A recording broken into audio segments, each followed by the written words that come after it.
Ayan, hi guys, welcome back to my channel or welcome to my vlog. Gagawa tayo ng vlog ngayon about sa pag-a-apply dito sa Hong Kong. Ayan. Kung ikaw ay nagbabalak na mag-apply dito sa Hong Kong, lalo na first timer or ex-abroad man yan, alam kong natatakot kayo na mag-a-apply dito kasi nga open ang termination dito sa Hong Kong talaga. Ayan. Ang sekreto lang naman dito, mga idol, ang sekreto lang dito para magtagal ka at magustuhan ka talaga ng amo mo. Ang gusto nila ay yung lagi kang nakangiti. Ayan, yun ang pinakagusto nila talaga at dapat polite ka. Ayan. Kahit pagod ka na, smile pa din. Ayan. At talagang learn to say sorry kung nagkakamali ka. Ayan, yun yung importante. Tapos ang pinakagusto nila is yung hindi ka mapili sa pagkain.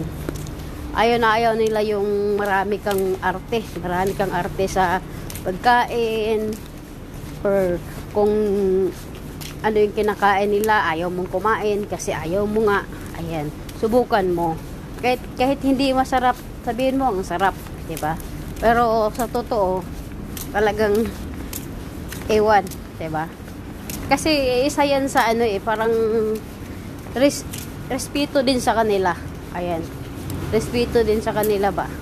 Kasi kung may pagkain sila na kinakain tapos ayaw mo, tapos pakita po sa mukha mo na talagang ayaw mo. Ayaw na ayaw nila 'yun. Isa 'yun sa ayaw nila, kaya be confident lang kung gusto mo mag-apply dito. At siyempre, dapat alam mo sa sarili mo na kaya mo. At saka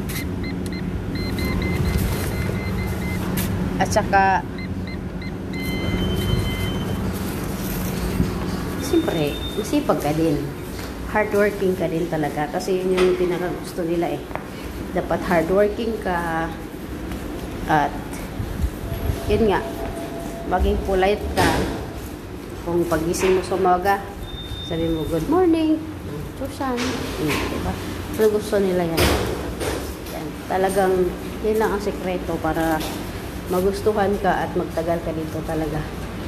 Ayan guys, at kung may mga tanong kayo, comment lang kayo dito sa video ko at gagawa natin ulit ng panibagong vlog. Ayan, bye!